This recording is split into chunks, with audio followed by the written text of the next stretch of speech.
wabarakatuh. Kembali lagi di channel ini ya. Apa kabar sahabatku semua? Ya, mudah-mudahan selalu diberikan kesehatan, dilimpahkan rezeki yang berkah ya. Di video kali ini saya sedikit sharing ya. Untuk unitnya di belakang saya ada Scania P40 XT. Nah, ini problemnya keluhan dari operator itu untuk automatic shifting gearnya tidak bisa ya. Nah, terus di monitor panel itu tidak ada muncul error sama sekali. Coba kita akan cek apakah di diagnostik problem publish itu ada muncul error yang aktif. Kita akan cek. Oke, langsung saja kita cek ke monitor panel ya.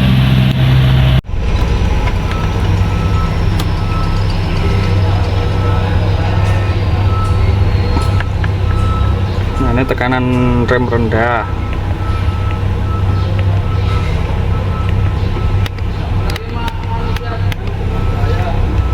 Ada 3 peringatan, yaitu ini kontrol traksi, tekanan rem rendah, sama yang satunya O2 ya, 2 aja ya, 2 peringatan. Tekanan rem rendah sama kontrol traksi, berarti tidak muncul di sini ya. Operator tidak tahu, tidak dikasih peringatan. Selanjutnya kita cek di diagnostik ya. Nah, karena yang bermasalah itu keluhan dari operator adalah automatic shifting gear, maka kita masuk di menu controller transmisi ya, ini ya, TMS, Transmission Management System. Nah, ini yang tidak aktif. Nah, ini ya, ini ada yang aktif 17093. Kita coba cek di internet ya, apakah ada kode error TMS 17093. Ada 3 kode error ya, cuma yang aktif satu aja, yaitu 17093. Kita cek di internet, karena kalau ini unitnya Scania XT ya, XT kita belum ada kode errornya di aplikasi, adanya di internet. Nah, nanti setelah SDP3 datang kita cek menggunakan SDP3 ya. Nah, oke, langsung saja kita cek di internet terlebih dahulu sebelum kita sambil menunggu SDP3 datang ya, karena SDP3 masih dipakai di lapangan.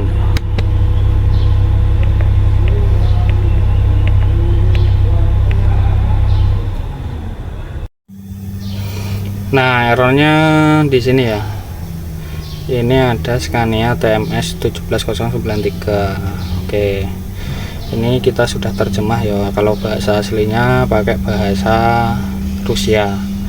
Nah, rem poros perantara tidak berfungsi. Identifikasi kesalahan rem poros perantara tidak berfungsi. Penyebab: kecepatan poros perantara berkurang sangat lambat sehingga efek pengereman dari rem poros perantara hampir tidak terlihat. Nah, catatannya tidak ada gejala. Menurunkan kecepatan counter shaft lebih lambat, membutuhkan waktu lebih lama untuk memindahkan gigi. Tindakan periksa rem counter shaft. Nah, kita disuruh untuk memeriksa counter shaft brake ya, rem counter shaft. Nah, itu letaknya di mana? Kita coba cek nanti ya. Nah, ini, nah, bahasanya Rusia dan kita translate ke Indonesia.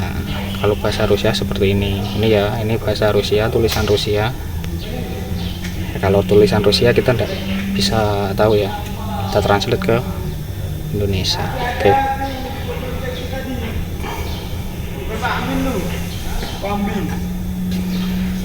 Nah, ini kita langsung saja cek ya di bagian counter shaft brake. Nah, kemarin yang sudah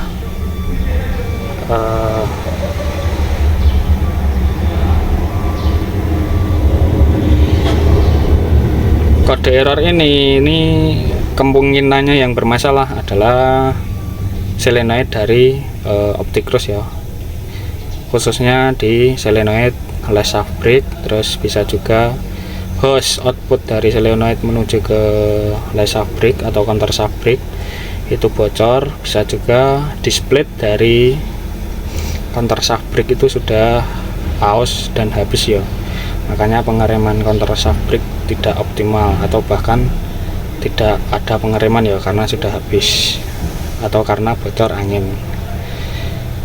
Nah, karena ini SD-Battery belum datang, kita cek secara visual ya, dan kita langsung bongkar counter shaft brake-nya, display-nya kita lihat posisinya di mana. Nanti kalau sudah datang kita lihatkan melalui SD-Battery ya, letaknya di mana, terus cara ceknya, solenoid, tes solenoid, cek kebocoran dan lain sebagainya ya, kita menggunakan SD-Battery nanti.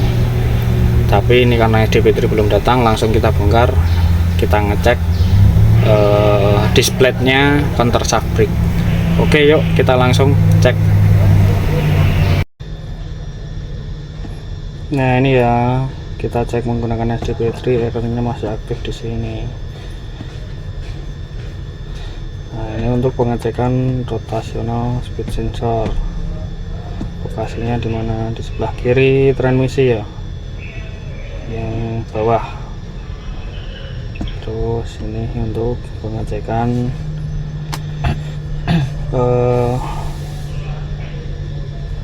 resistansi ya. Setelah tahun 2017 resistansinya ini 540 ohm. Sebelum 2017 itu ini 1,05 ohm. Pin 1 input chipnya, pin 2 grounding. Oke, sensornya T129. Ini RPM nya ya, kita running.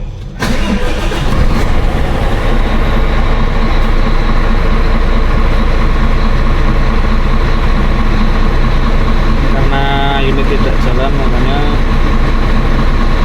tidak ada pembacaan. Kalau jalan pasti ada pembacaan.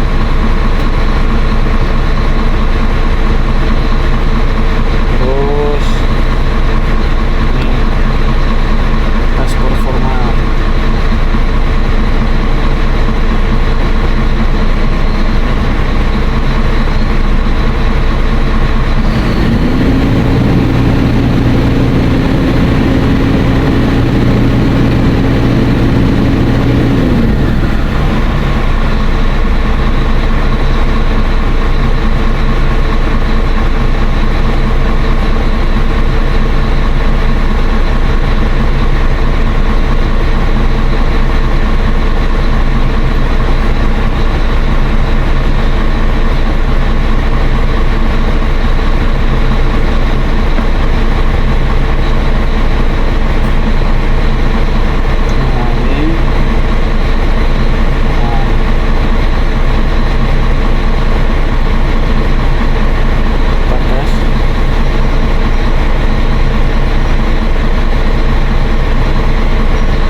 Nah, kalau ada kebocoran ini pasti terdengar suara ngewes ya.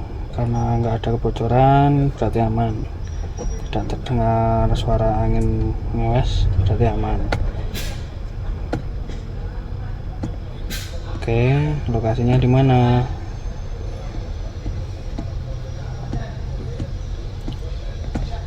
Ya, solenoid Opticross depan sebelah kiri transmisi, komponennya ini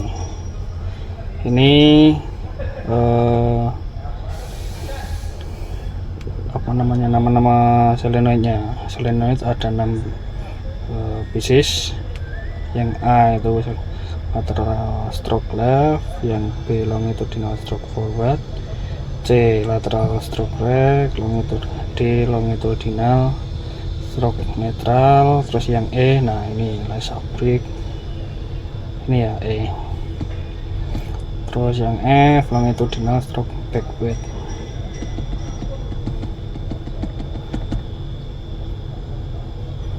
Ini tugasnya ya, gasnya ini pinnya, pin 1 2 3 4 5 6 sampai 7. Ini tugasnya, ini sinyal tipenya.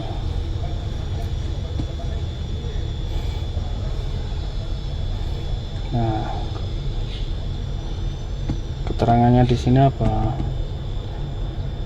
Does not work ya, lace up brake tidak bekerja, sama dengan yang di internet tadi ya. Kita disuruh untuk ngecek lace up brake sama juga, tapi di sini lebih detail ya. Kita diarahkan untuk pengecekannya di sini semua.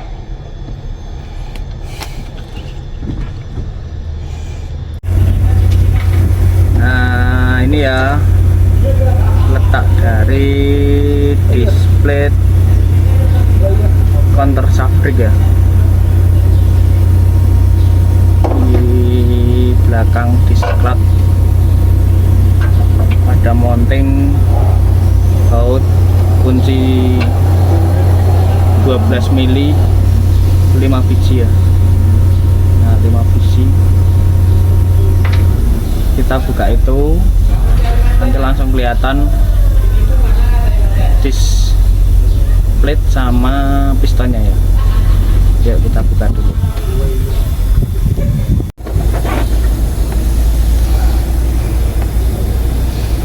Ini ya penampakannya dari display setelah dibongkar covernya ya, sama pistonnya. Pistonnya nempel di covernya. Nanti kita lepas, kita ganti juga.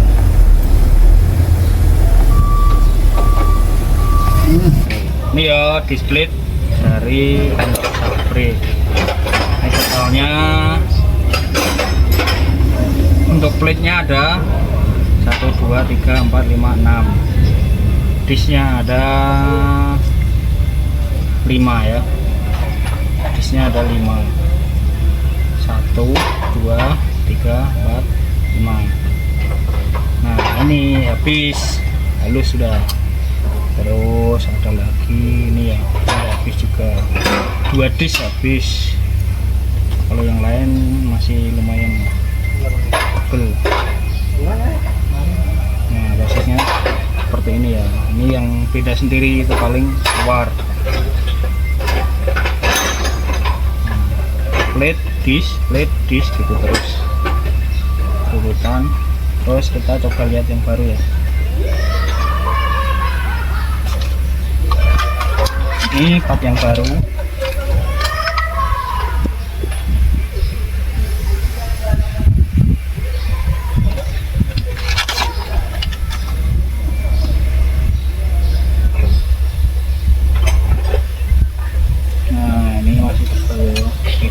Kita banyak ya.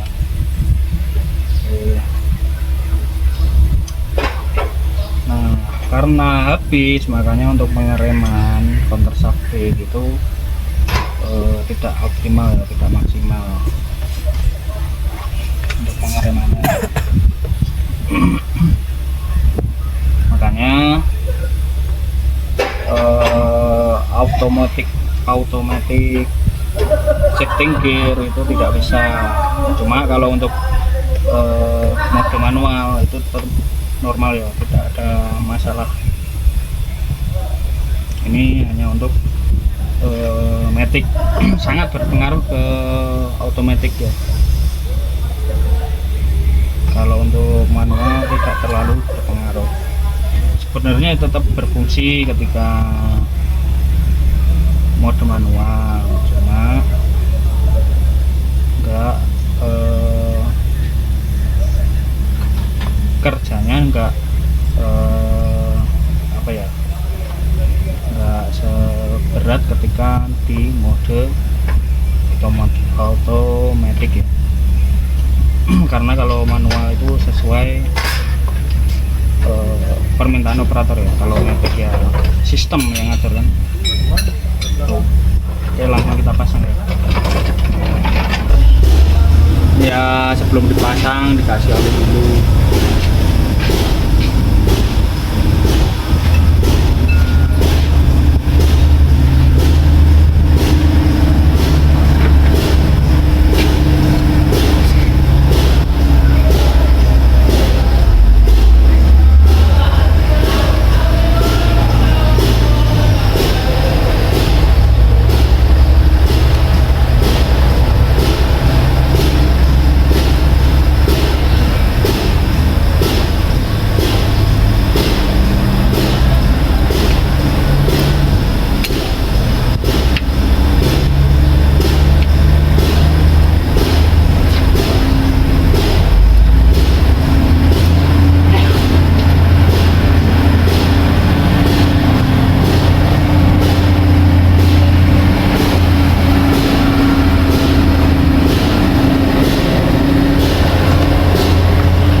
piston sudah sampai dorongannya sudah sampai kena sap ya. Ini aus. Karena untuk mendorong disk dan displaynya tadi sudah mentok, makanya display tidak bekerja, tidak melakukan pengereman itu. Karena pistonnya mendorong display itu sudah tidak bisa rapat lagi ya, bisa rapat lagi karena tertahan di sapnya ini. Makanya ini aus. Ini yang baru halus. Oke, langsung saja kita pasang ya. Selanjutnya karena sudah kita ganti, kita hapus.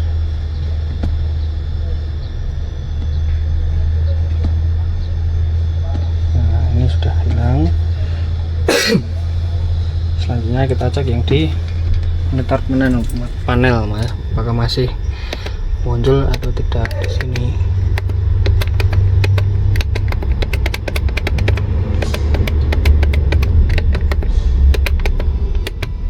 Sudah tidak ada ya, tinggal ground test.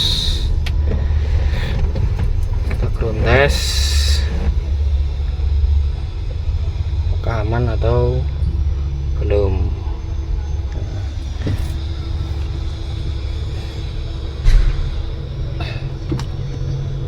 Oke ya, itu ya pengecekan SDP3. Kalau sudah kita tutup ya SDP3.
Oke, itu tadi ya sedikit pengalaman dan pengetahuan yang saya dapat hari ini. Saya sedikit share, semoga bermanfaat dan menambah ilmu. Terus jika ada saran, kritik, tips, silahkan tulis di kolom komentar ya. Jangan lupa juga amal digitalnya dengan cara like, comment, subscribe, serta share video-video dari channel ini. Salam mega berkah. Wassalamualaikum warahmatullahi wabarakatuh.